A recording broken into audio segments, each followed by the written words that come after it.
អង្គុយចុះ Le président. Veuillez vous asseoir.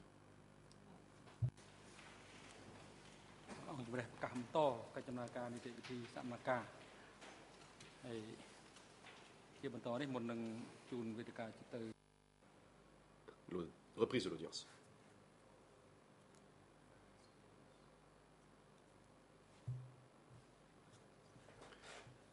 Avant de laisser la parole aux équipes de défense, je fais remarquer que le juge Lavergne aurait des questions à poser aux témoins. Monsieur le juge, vous avez la parole. Oui, merci Monsieur le Président. Il s'agit plus de demande de précision par rapport à une information d'ailleurs qui a peut-être déjà été donnée, mais je l'ai peut-être manqué ce matin. Monsieur le témoin, vous avez expliqué que s'agissant du transport de personnes par le train qui transitait par Battambang, vous avez noté qu'il y avait eu 2 étapes. Une étape qui a suivi la chute de Phnom Penh en avril 1975 et une autre étape ultérieurement. Ce qui m'intéresserait de savoir, c'est est-ce que vous saviez quelle était la destination finale des personnes qui étaient ainsi transportées? Vous avez parlé d'un certain nombre de gares, mais au-delà de ces gares, est-ce que vous savez jusqu'où ces personnes ont pu être conduites?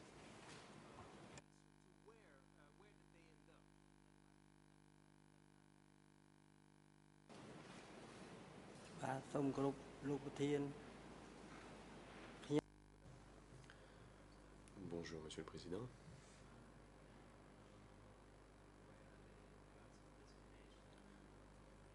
Je ne connaissais pas la destination finale. Tout ce que je savais, c'est que des gens débarquaient à différentes coopératives.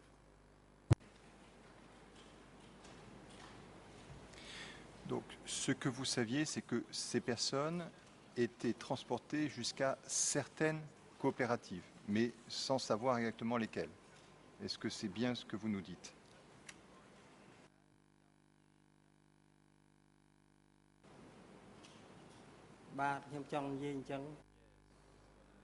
Effectivement, c'est ce que je veux dire. On transportait les gens dans certaines coopératives. J'ai une toute dernière question, monsieur. Vous avez parlé du transport de personnes par le chemin de fer, par le train. Est-ce que vous avez été témoin de d'autres modes de transport de personnes? Est-ce que vous avez vu des personnes transportées dans d'autres véhicules que des trains?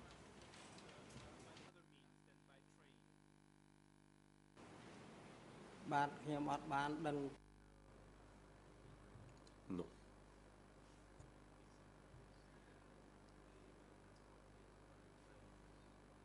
Je n'ai vu que du transport par train.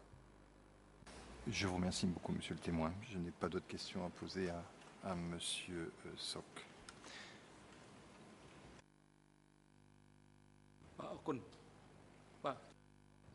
Le président, merci, monsieur le juge Lavergne. À présent, la Chambre laisse la parole à la défense de Nguyen Chea pour son interrogatoire du témoin.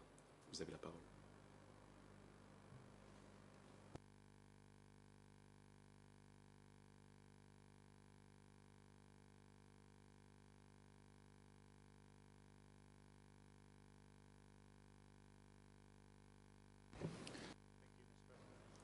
Maître Pao. Merci, Monsieur le Président, et bon après-midi à tous et toutes, et en particulier bonjour, Monsieur Sokchim. Je m'appelle Jasper Pao. Je suis conseil international de la défense de Nguyen Chea. Je vais cet après-midi vous poser quelques questions sur vos dépositions aux enquêteurs des co-juges d'instruction et aussi sur votre déposition aujourd'hui dans le prétoire.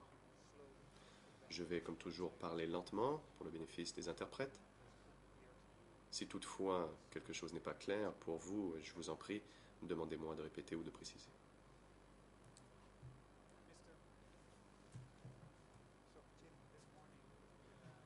Monsieur Sokchim, ce matin, Vous avez dit ne pas vous souvenir précisément de la date à laquelle vous avez été interviewé par les enquêteurs du bureau des co-juges d'instruction. Pouvez-vous nous dire environ? Cela remonte à combien de temps?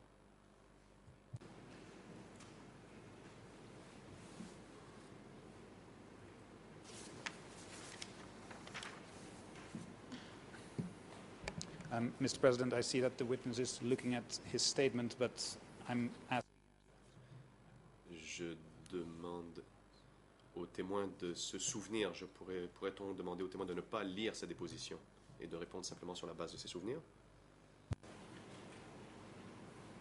បាទអរគុណលោកសាក់សីមិនបាច់មើលនឹងទេលើកលែងតែចំណុចណាដែលត្រូវ Le président. Monsieur le témoin, vous n'avez nul besoin de consulter le document.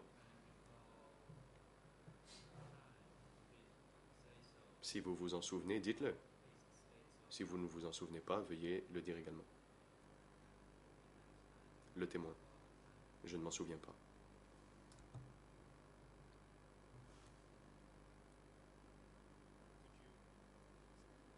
La défense.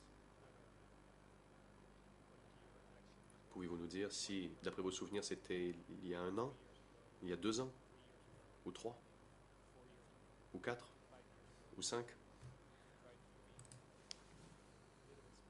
Pourriez-vous donner quelques précisions?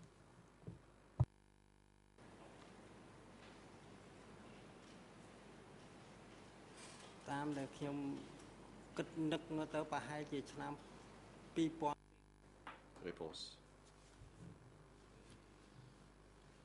En y réfléchissant, je me dis que cela aurait pu avoir lieu en 2008 ou en 2009. La défense. Merci. Êtes-vous en mesure de vous souvenir du mois?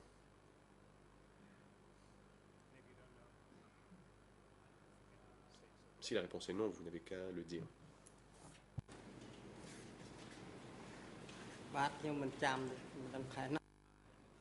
Réponse. Je ne m'en souviens pas. Question.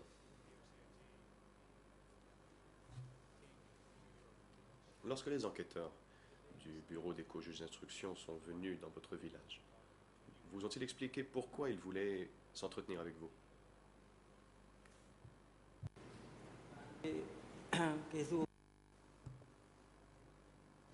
Réponse. Tout ce que je leur ai dit est au procès-verbal de l'audition. Question. Oui, je comprends, mais ma question porte sur autre chose.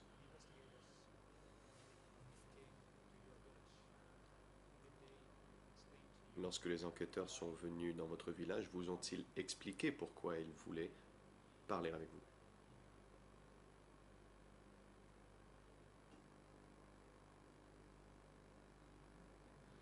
Réponse.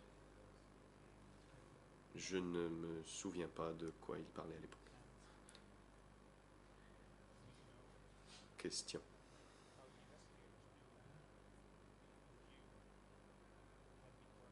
Saviez-vous comment les enquêteurs avaient su que vous aviez travaillé pour les chemins de fer pendant le régime du Kampuchea démocratique?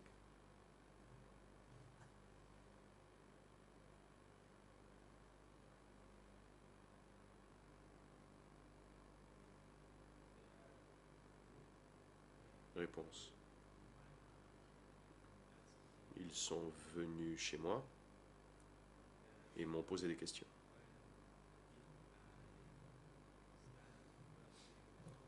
Ils m'ont demandé quand j'avais travaillé, quand j'avais commencé à travailler pour les chemins de fer. Et ma maison était proche de la voie ferrée. Question. Ils vous ont-ils expliqué pourquoi ils avaient choisi d'aller chez vous plutôt que la maison du voisin?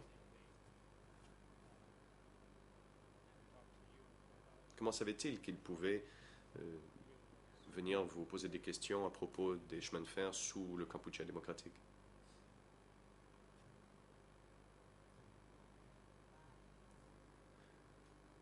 Réponse.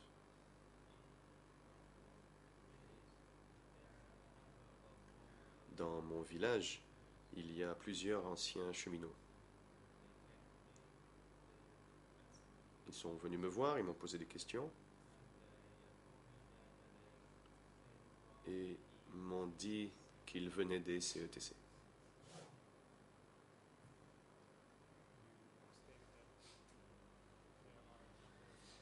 Question. Vous avez dit qu'il y a plusieurs cheminots dans votre village.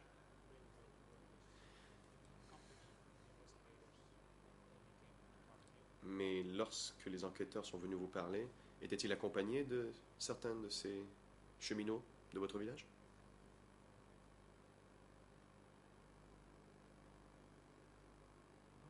Réponse. Personne ne les accompagnait. Ils sont venus chez moi, ils ont eu un entretien avec moi et puis ils ont aussi interviewé 2 autres personnes. Et on m'a dit que l'un d'entre eux est décédé depuis.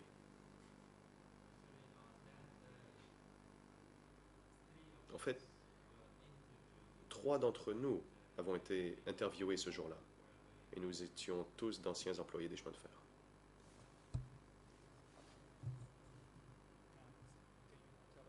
Question.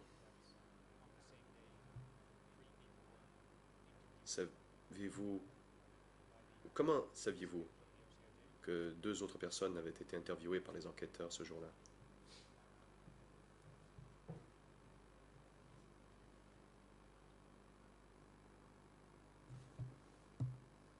Réponse. Je n'en savais pas grand-chose. Après mon entretien, ils sont allés interviewer les autres, mais je ne pourrais vous dire de quoi traiter cet entretien. Question. Vous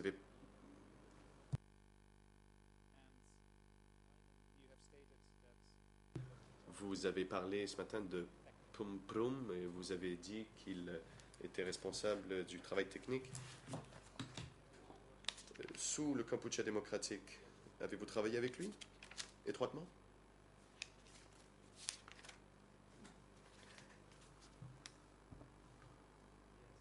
Réponse. Oui, j'ai travaillé avec lui. Question. Pouvez-vous nous dire pendant combien de temps vous avez travaillé avec lui? Environ? Pendant le Kampuchea démocratique? Était-ce pendant toute la durée du régime ou pendant une durée plus courte? Réponse. J'ai travaillé avec lui pendant toute la période du Kampuchea démocratique. Question. Vous avez parlé un peu de son rôle aujourd'hui. Et pouvez-vous me dire ce qu'il faisait à l'époque?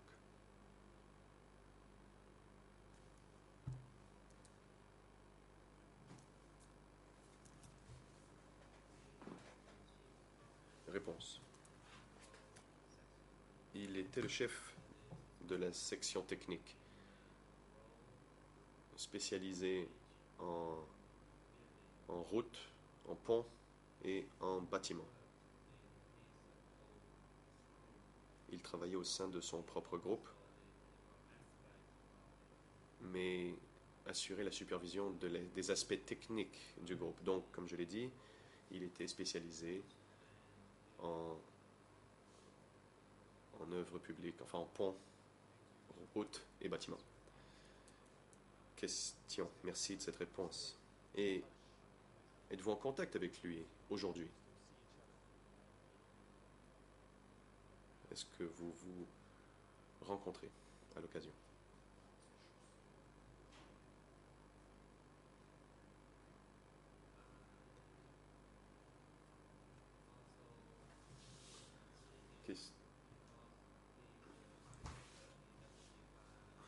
Réponse.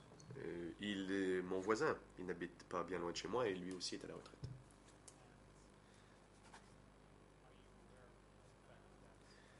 Question. Êtes-vous au courant que Pompron a lui aussi déposé, faire une déposition au CETC? Réponse. Non, je n'étais pas au courant. Je ne lui ai pas posé de questions à ce sujet.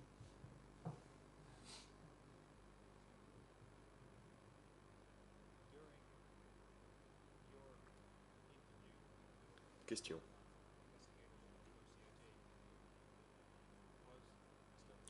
Pendant votre entretien avec les enquêteurs des co-juges d'instruction, Pomprom était-il présent quand on sait qu'il habite proche de chez vous?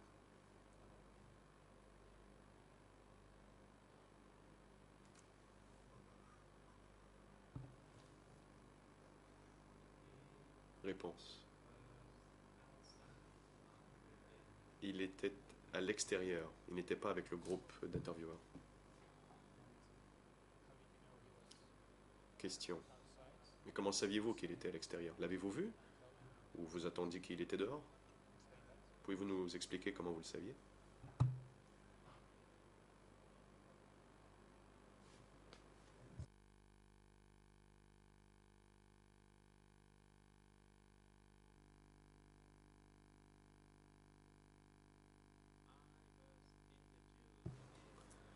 Réponse. L'entretien a eu lieu dans une pièce. Il y avait une fenêtre. Et depuis la fenêtre, j'ai vu qu'il marchait à l'extérieur. Question. Savez-vous pourquoi il était dehors alors que vous étiez en entretien avec les enquêteurs?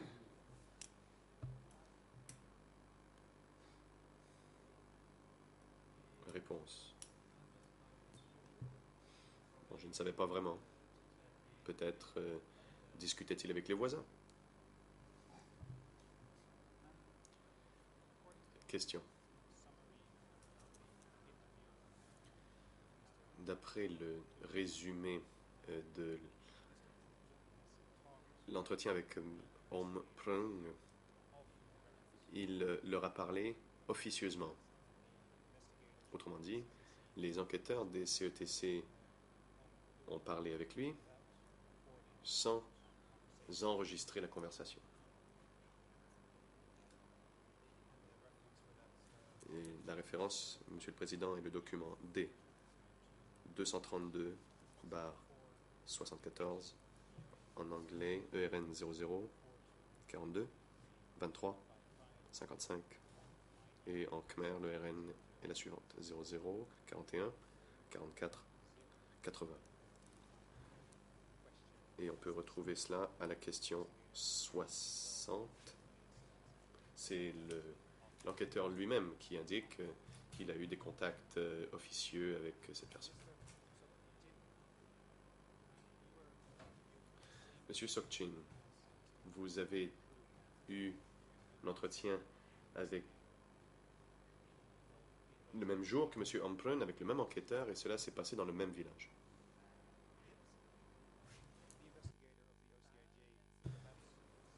Est-ce que l'enquêteur des CETC, du bureau des co-juges d'instruction,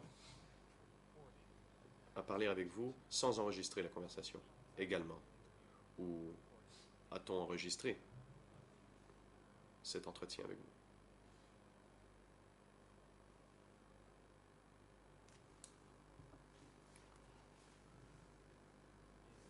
Réponse.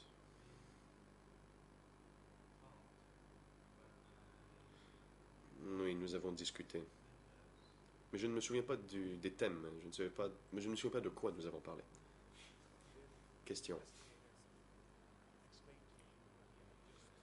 L'enquêteur vous a-t-il dit qu'il venait tout juste de parler avec Om Prung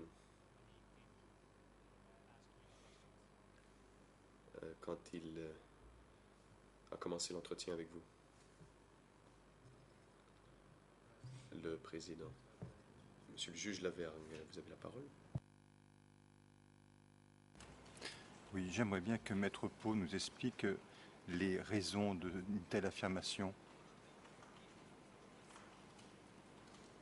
Il vient d'indiquer que l'enquêteur avait parlé avec l'autre témoin, je n'ai plus son nom en tête, avant de s'entretenir avec celui-ci, si j'ai bien compris.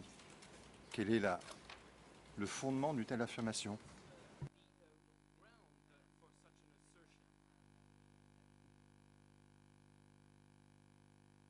Et quelle est sa pertinence?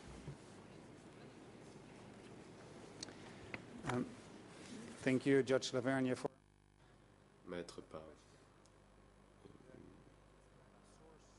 La source, enfin le fondement de mon affirmation provient du résumé, enfin des procès-verbaux d'entretien avec le témoin Om Prung, qui a eu un entretien le 8 décembre 2009 à 9h15.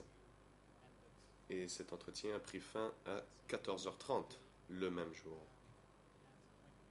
20 minutes plus tard, a commencé l'entretien avec ce témoin, le 8 décembre 2009, à 14h50 pour le reste de l'après-midi. Donc voilà d'où j'ai fondé mon affirmation que ces personnes ont été interviewées le même jour et que Om Prung avait été interviewé en premier. Quant à la pertinence, Je suis désolé, mais ce n'est pas exactement l'affirmation que vous avez utilisée pour questionner ce témoin. Alors, je vous demanderai d'être un peu plus précis. Le fait que ces deux témoins ont été entendus le même jour est une chose, qu'ils aient été entendus successivement est une autre chose, mais aller au-delà me paraît un peu plus difficile. Et encore une fois, j'aimerais savoir quelle est la pertinence de toutes ces questions.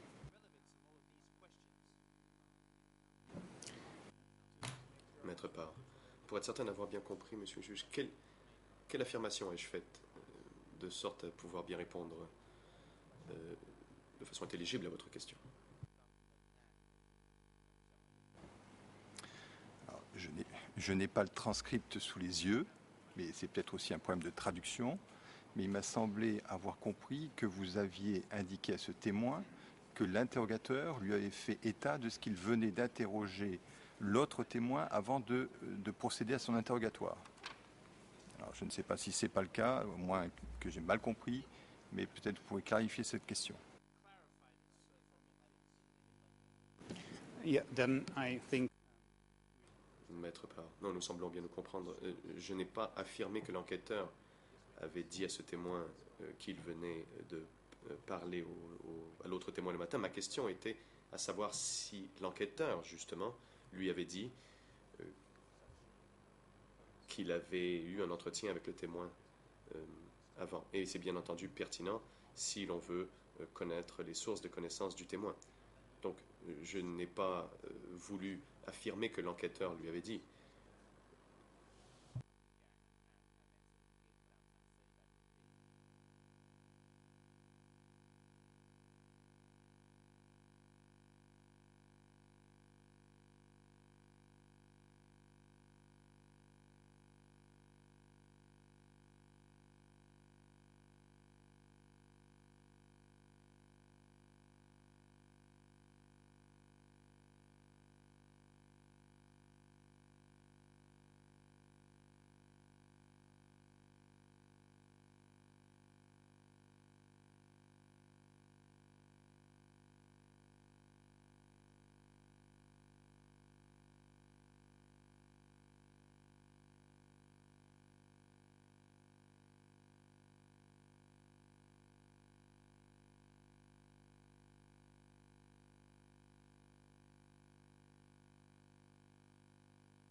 Le président. Bon, la parole est à la défense. Maître Pau. Merci, Monsieur le Président. Je ne suis pas certain que le témoin se souvienne de ma question. Je serais heureux de la répéter si le témoin le souhaite. Le le témoin. Non, je ne m'en souviens pas.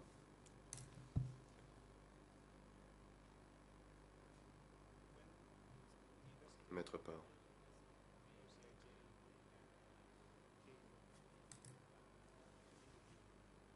Quand l'enquêteur du bureau des couches d'instruction est venu s'entretenir avec vous, vous a-t-il expliqué qu'il parlait avec Om Prung auparavant, le jour même?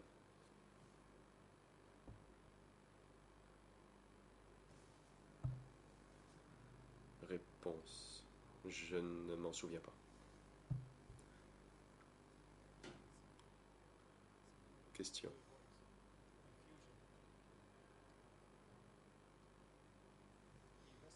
Et afin d'éviter toute confusion, l'enquêteur a dit qu'il s'était entretenu avec Omprung officieusement, sans enregistrer l'entretien. Et donc, l'enquêteur du bureau de couche d'instruction a-t-il parlé avec vous officieusement? Donc, sans enregistrer certaines parties de l'entretien avec vous.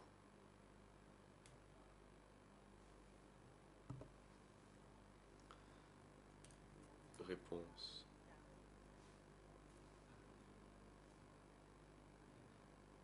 Je ne m'en souviens pas. Je ne me souviens pas des questions que l'on m'a posées.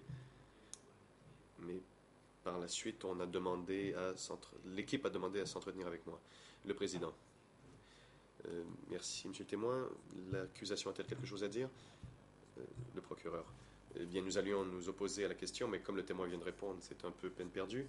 Il n'y a aucun besoin de parler à ce témoin des entretiens avec un autre.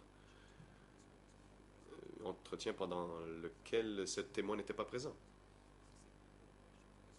Je pense que mon estimé confrère peut poser une question très brève, à savoir si on lui a posé des questions officieuses sans faire référence dans ce contexte à d'autres témoins. Selon nous, une telle pratique est inappropriée.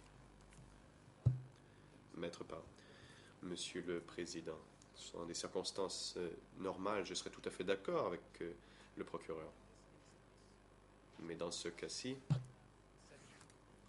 nous parlons d'une série d'entretiens qui se sont tenus le même jour, par le même enquêteur, ou les mêmes enquêteurs. Ces deux témoins sont des voisins et ont travaillé au même endroit sous le Cambodge démocratique.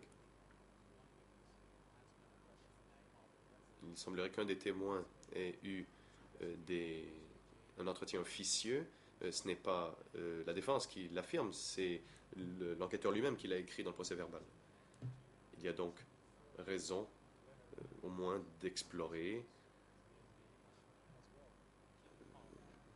pour voir si l'entretien avec ce témoin était officieux. Il ne s'agit pas d'aller à la pêche de la part de la défense. C'est le bureau des couches d'instruction qui reconnaît lui-même que des conversations officieuses ont eu lieu.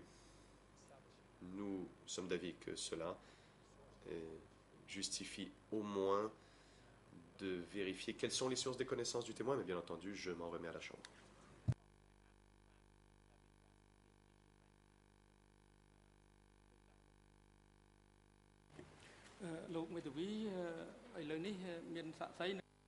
Le président.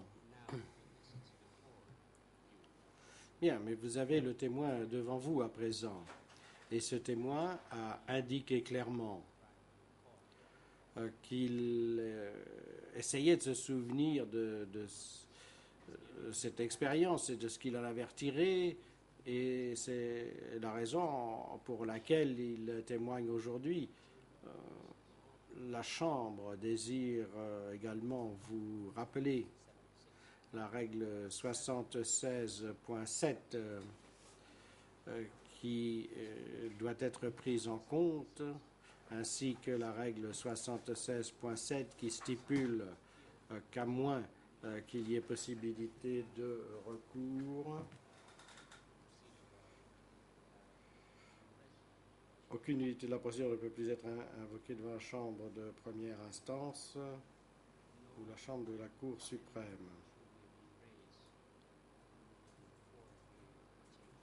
Donc, je répète, l'ordonnance de clôture devenue définitive couvre s'il existe une nullité de la procédure antérieure. Aucune nullité de cette procédure ne peut plus être invoquée devant la Chambre de première instance ou la Chambre de la Cour suprême. Alors, si je ne me trompe, vous venez de passer pas mal de temps à débattre de quelque chose qui y tient. Et si l'on prend la règle 76.7, en fait, la stipulation qu'elle contient se passe d'explication et vous pouvez continuer. La défense. Je viens d'entendre que vous estimez que mes intentions ne sont pas clairement exprimées. Alors je vais brièvement vous expliquer quelles sont mes intentions. Je n'essaye absolument pas de déterminer s'il y a vice de procédure ou pas. Ce n'est pas ça qui m'intéresse. J'essaye d'établir la source d'acquisition de la connaissance par ce témoin, le fait de savoir si oui ou non son témoignage aurait pu être contaminé soit par l'enquêteur du bureau des co-juges d'instruction ou par un autre témoin. Je fais tout simplement ce que doit faire tout témoin de la défense, c'est-à-dire de vérifier les sources d'acquisition de la connaissance qu'a le témoin. Mais je comprends bien votre intervention et je vais donc continuer. Ce matin, Monsieur Sokchin, vous avez mentionné, lorsque vous avez répondu à une question des parties civiles, que ce n'est que récemment que vous aviez appris ce qu'était le rôle de Nunchea pendant le régime du Kampuchea démocratique. Pouvez-vous nous préciser comment vous en êtes venu à prendre ce rôle? Est-ce que c'est quelque chose que vous avez lu? En avez-vous parlé avec quelqu'un? Donc, comment avez-vous appris quel rôle jouait Nunchea?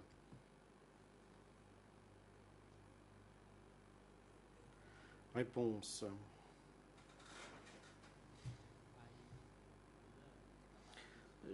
J'ai appris le rôle qu'il avait joué suite à une émission de télévision que je regarde de temps à autre, qu'il était le président de l'Assemblée du peuple. Je ne savais pas qu'il avait ce rôle. Et lorsque vous parlez d'une émission télévisée, à quelle émission télévisée vous référez-vous?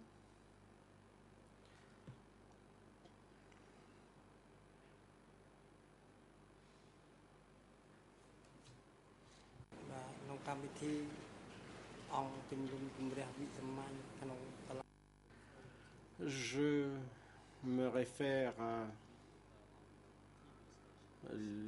l'émission de la chaîne CTN et la transmission en direct des audiences du procès. Et lorsque vous avez suivi ces émissions télévisées, est-ce que vous en avez discuté avec des membres de votre famille ou avec des amis?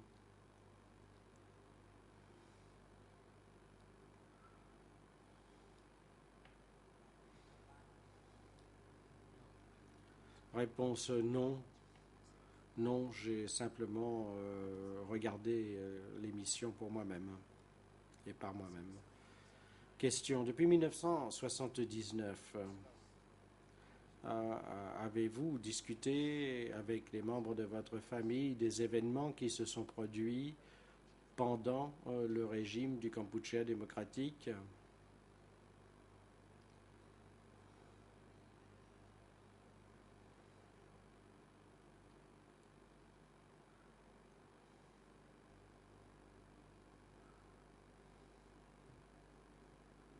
Réponse non. Je n'ai jamais essayé d'aborder ce sujet avec les membres de ma famille ou avec mes amis. Et si l'on passe à présent à vos activités pour les chemins de fer pendant le régime du Kampuchea démocratique, vous avez déclaré que vous aviez la responsabilité d'un tronçon de chemin de fer de 21 km. Est-ce que cela signifie que vous deviez tous les jours vérifier la voie ferrée et procéder aux réparations si nécessaire. Réponse oui, c'est exact. C'est ce que je devais faire au quotidien. Et question, est-il également exact de dire que vous viviez à Tepeng Chong? Réponse, oui, c'est exact. À 104 Tepeng Chong, province de Pursat. Province de Pursat. Question, pouvez-vous nous expliquer à quelle distance se trouve Tepeng Chong de ce tronçon de 21 km que vous étiez chargé, dont vous étiez chargé d'assurer l'entretien et les réparations?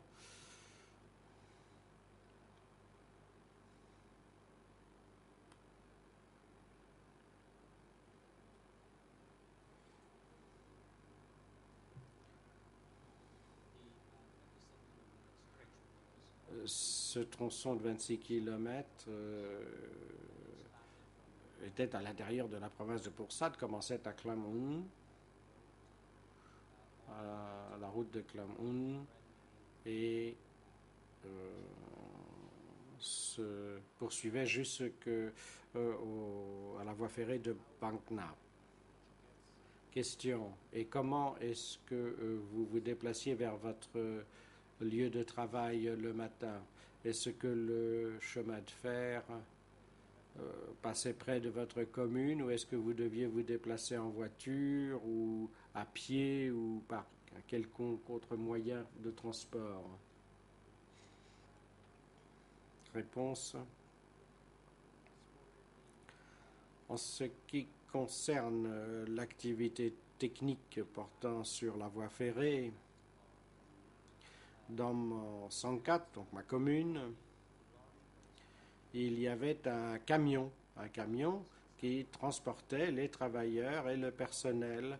Et ce camion transportait quelques personnes. Il fallait le pousser pour qu'il se déplace sur la voie. Et donc, en fait, c'est un bogie à 4 roues sur lequel on place des planches et qu'on doit pousser sur la voie. C'était le moyen de transport typique dont se servait le personnel qui travaillait sur mon lieu de travail à cette époque. Question, est-ce que vous travaillez tous les jours ou bien est-ce que vous pouviez rester de temps à autre à Tebing Chong? Réponse. Non, nous n'avions pas de temps de repos, sauf si l'on était vraiment malade. Mais on disait rarement qu'on était malade parce qu'on risquait d'être accusé alors d'être délibérément malade. Donc, on allait travailler même quand on était malade. Question. Et quelle était la fréquence de vos déplacements à Leach?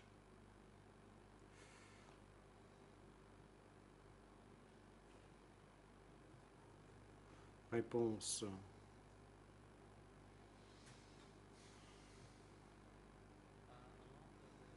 Le long de la voie ferrée, il y avait un carrefour qui menait à Leach, mais moi je n'étais jamais allé là-bas et je ne m'y suis jamais rendu, mais il y avait un arrêt au carrefour pour assurer la connexion avec Leach. Question. Alors, pour être bien sûr que je vous ai compris,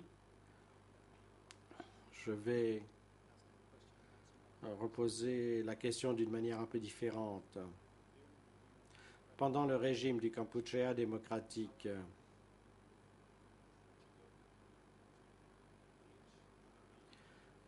quelle était la fréquence de vos déplacements à Leach? Non, je vais en rester là.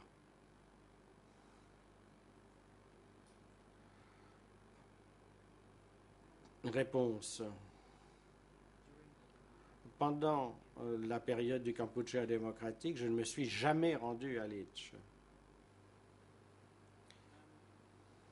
Question.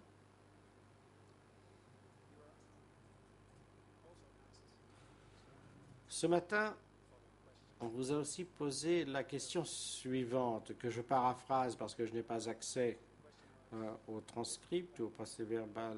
La question était: est-ce que Tamum ou Tamek vous ont donné des instructions quelconques concernant les trains qui passaient par chez vous et qui transportaient des personnes? Votre réponse était non, il ne l'a pas fait, il n'était pas au courant de cela, parce qu'en fait, j'ai vu cette situation qui se produisait le long de la voie ferrée. Alors, qu'est-ce que vous entendiez, si vous pouvez nous expliquer? Vous avez vu la situation telle qu'elle se déroulait uniquement le long de la voie ferrée.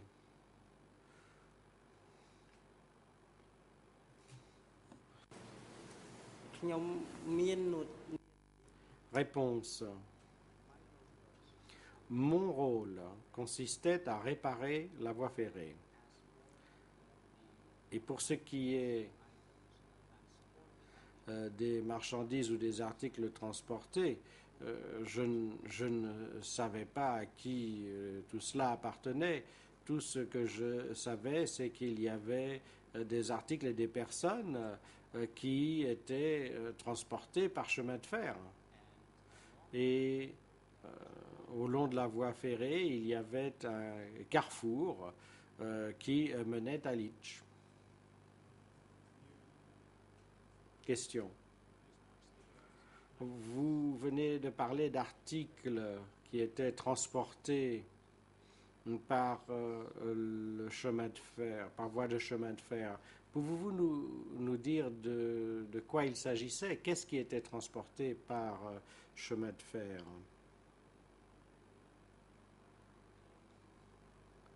Réponse. En ce qui concerne les articles transportés par chemin de fer, vous saurez sans doute qu'il y avait des wagons à destination différente. Certains wagons du train étaient réservés pour le transport des marchandises, alors que d'autres étaient affectés au transport des personnes. Mais à ce moment-là, je ne voyais pas de marchandises dans les wagons de marchandises. Les wagons de marchandises ont servi à transporter des personnes.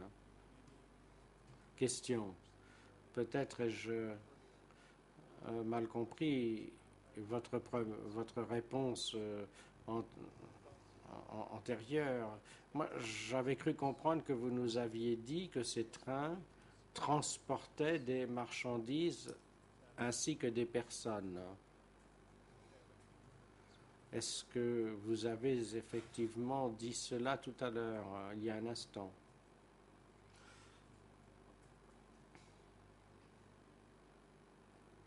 Réponse. Lorsque j'ai mentionné des articles ou des marchandises tout à l'heure, ce sur quoi je voulais insister, c'était le fait que certains wagons servaient à transporter les marchandises par le passé, mais qu'à ce moment-là, en fait, aucun wagon n'était utilisé pour transporter des marchandises pendant la période du Kampuchea démocratique. Ils ont utilisé les wagons de marchandises pour transporter des passagers. Question. Et vous avez indiqué antérieurement que les wagons qui servaient à transporter les personnes étaient des wagons que l'on utilise généralement pour le transport de marchandises. Pouvez-vous nous décrire à quoi ressemblaient ces wagons? Par exemple, est-ce que ces wagons avaient des fenêtres permettant aux personnes transportées de regarder vers l'extérieur, ou bien s'agissait-il de wagons totalement clos, ce qui est souvent le cas pour ce qui est des wagons de marchandises?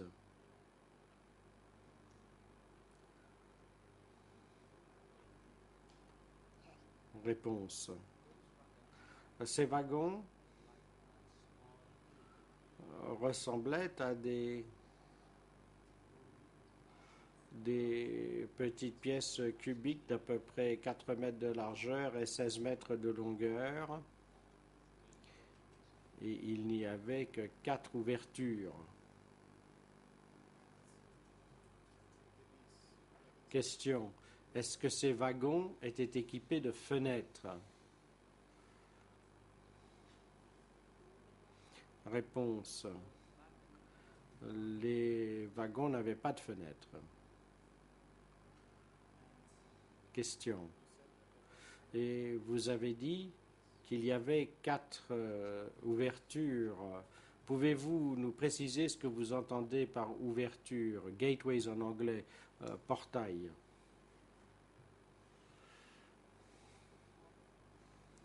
Réponse.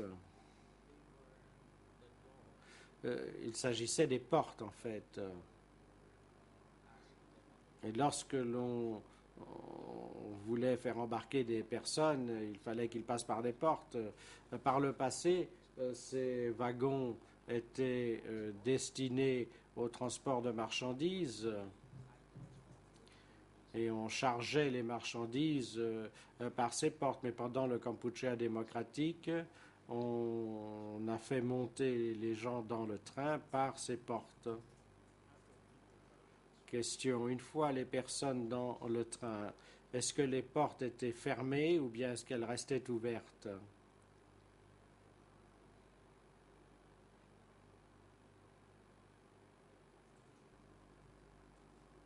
Réponse.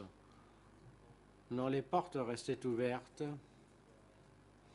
et les personnes qui se tenaient debout auprès des portes se voyaient dire qu'elles devaient reculer un petit peu, mais les portes restaient dehors. Question. Donc il y avait suffisamment d'air pour pénétrer dans les wagons pendant le déplacement du train. Est-ce votre estimation de la situation? Le président. Attendez un instant, témoin. Monsieur le procureur, vous avez la parole. Mesdames et messieurs les juges, mon confrère pose des questions basées sur des informations obtenues jusqu'à présent, à moins que le témoin ait effectivement pris le train et monté dans un de ces wagons avec 40 ou 50 personnes. Il n'avait pas moyen de déterminer quelle était la quantité d'air qui rentrait dans les wagons en termes de mètres cubes, donc on lui demande de spéculer. Ce n'est pas fondé sur les faits.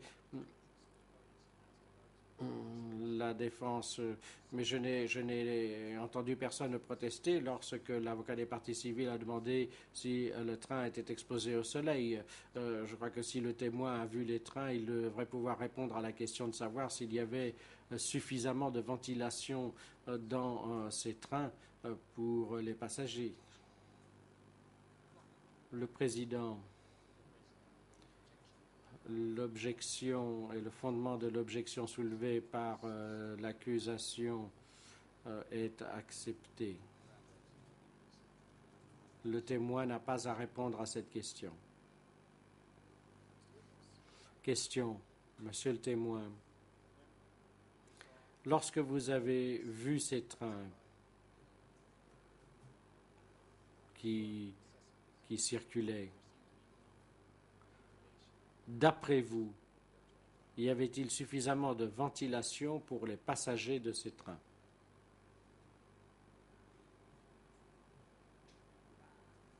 Réponse. Il y avait assez de ventilation. Question.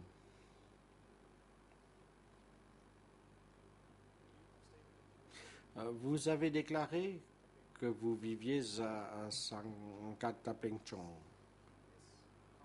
Est-ce que vous rentriez tous les soirs pour dormir dans cette commune après vos activités?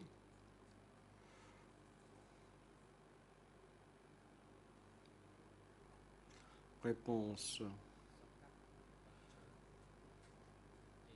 à Sangkat Trapengcham, ils ont construit des logements pour nous héberger et c'est là que nous résidions 24 heures sur 24.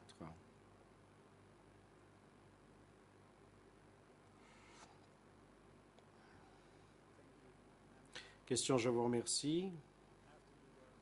Après avoir effectué vos activités de vérification de la voie ferrée et de réparation, vous étiez transféré vers votre commune, est-ce exact? Réponse. Non, non, ça n'est pas le cas. À ce moment-là, personne ne nous transportait pour le voyage de retour. Il nous fallait monter sur le bogie et qui était propulsé par force humaine. C'est comme ça qu'on rentrait chez nous. Question, pouvez-vous nous dire combien de temps il vous fallait pour regagner votre commune?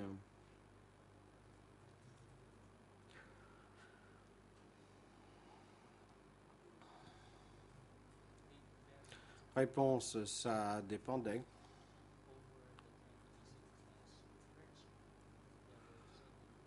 Sur ce parcours de 26 km, il y avait une partie de la voie ferrée qui se rompait, il fallait réparer, il fallait parfois rester longtemps pour réparer, mais dans d'autres endroits, il n'y avait que des réparations mineures dues à une détérioration mineure de la voie et cela se réparait plus rapidement.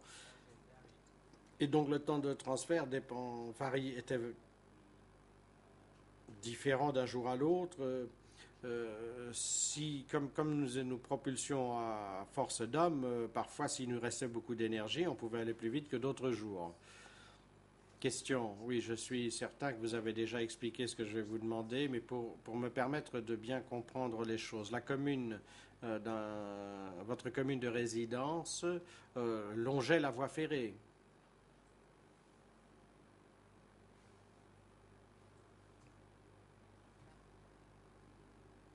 Réponse. La commune où je résidais était proche de la voie ferrée. Les habitations qui avaient été construites pour nous n'étaient qu'à quelques 10 mètres de la voie ferrée. Et il y avait des salles à manger ou des salles de cantine qui étaient également proches de la voie ferrée. Question. Je vous remercie. Ceci clarifie les choses. J'aimerais à présent vous poser des questions concernant le rôle de Danmam. Et vous avez déclaré ce matin que Tamum assurait la direction des opérations et qu'il pouvait décider ce qu'il voulait. Comment savez-vous que Tamum pouvait décider ce qu'il voulait?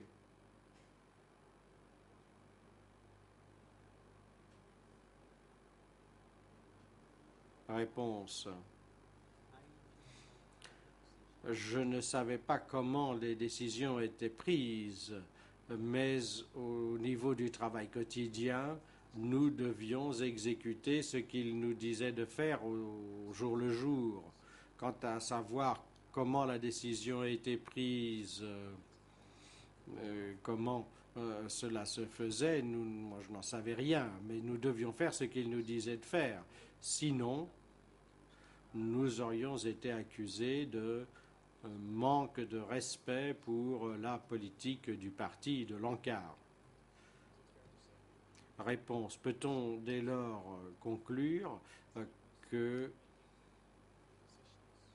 votre expérience de Tamum est qu'il prenait les décisions portant sur votre vie et votre travail pendant le régime du Kampuchea démocratique?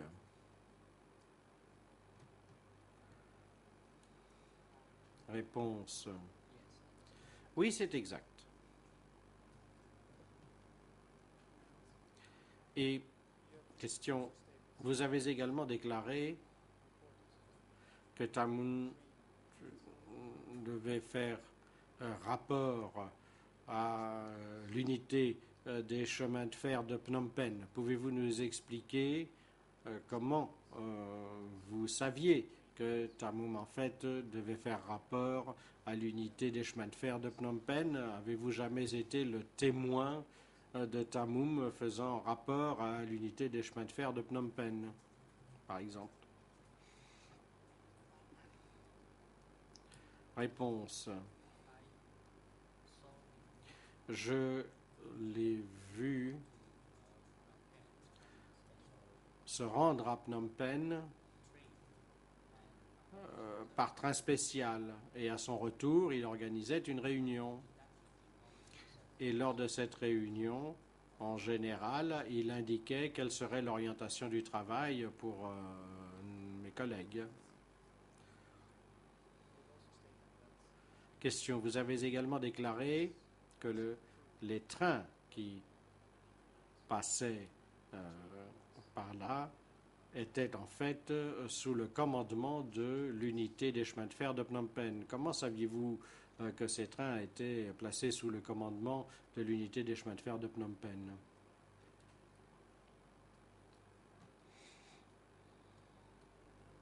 Réponse. C'est exact. Personne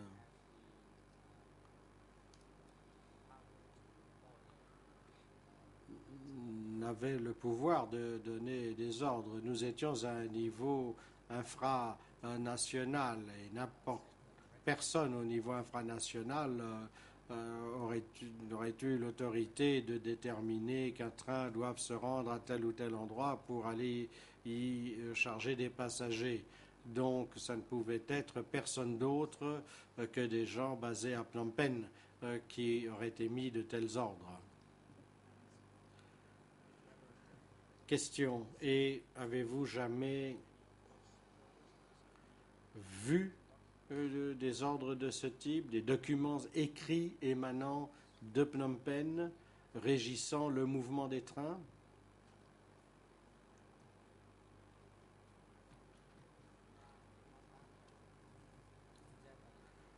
Réponse non. Ça, je n'en sais rien. Je n'ai jamais vu de documents écrits. Et vous avez également déclaré que les gares étaient sous la responsabilité de l'unité des chemins de fer de Phnom Penh. Même question. Avez-vous jamais vu un document quelconque venant de Phnom Penh permettant de conclure que c'était l'unité ferroviaire de Phnom Penh qui avait compétence ou autorité sur les gares?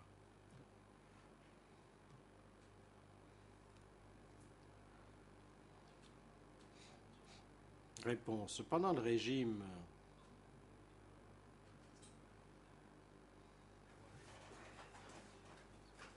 toute l'activité était comparable à ce qu'on faisait dans le régime antérieur, et à moins que les autorités de Phnom Penh émettent un ordre, le travail continuait à être effectué comme avant. Et donc la structure de commandement était comparable à ce qui existait pendant le régime précédent. And how would you receive your... Question. Et comment receviez-vous vos ordres? Étaient-ils toujours donnés par Tamoum? Ou un de ses subordonnés vous donnait-il vos ordres?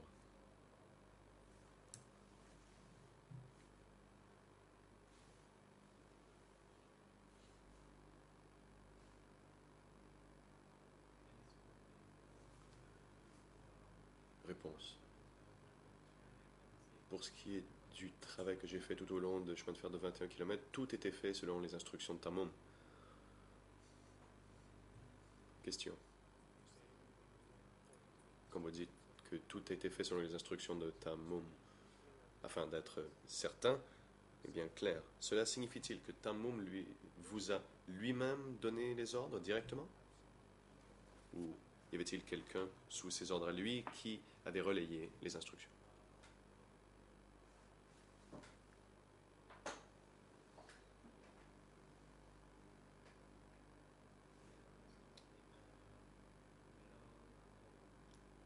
Réponse. Il n'y avait personne sous Tammum qui donnait les ordres. C'est Tammum qui donnait les ordres. Question.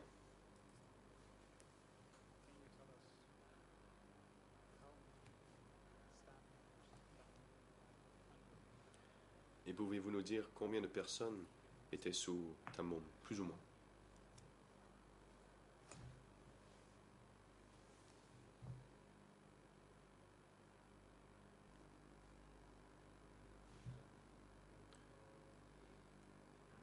Réponse.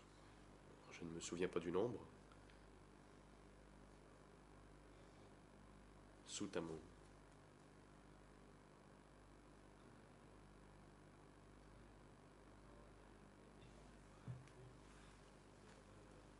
Je me souviens que dans mon unité, il y avait 18 personnes.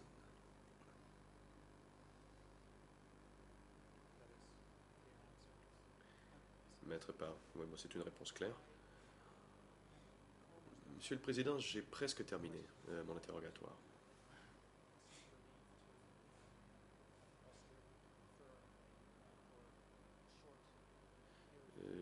J'aimerais, avec votre permission, pouvoir m'entretenir brièvement avec mon confrère Maître Sonaroun pour qu'il me porte quelques précisions que je ne peux comprendre car je ne suis pas cambodgien et je vois que le moment serait d'ailleurs opportun pour la pause. Avec votre permission, donc, je vous demanderai de bien vouloir suspendre les débats et je reprendrai 5 minutes au plus au retour de la pause. Évidemment, je m'en remets à la chambre. Le Président. Oui, merci. Mais nous aimerions savoir si vous avez déjà parlé avec les deux autres équipes de défense quant à la répartition du temps de parole. En effet, il n'y a qu'une seule après-midi qui est donnée aux 3 équipes de défense. Maître Parr. En effet, vous avez tout à fait raison. J'étais un peu enthousiaste et je n'ai pas vérifié auprès de mes collègues. Mais peut-être, s'ils me permettent 5 minutes, tout le monde semble être d'accord. 5 minutes au plus au retour de la pause, si besoin est d'ailleurs.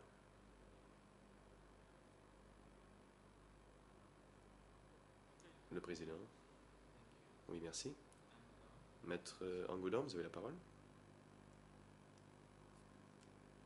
Maître Angoudom. Bon après-midi, Monsieur le Président. Madame, Messieurs les juges et tous ceux et celles ici présents.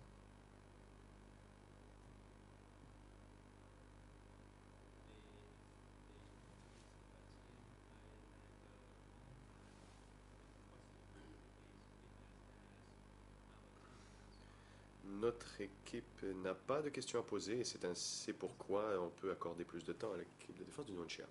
Merci, Monsieur le Président. Maître Kongsamon. Monsieur le Président, la défense de Kyosampan n'a pas de questions à poser à ce témoin.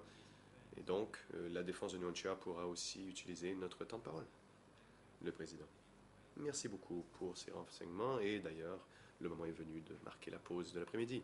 Nous allons donc suspendre les débats pour reprendre à 15 heures.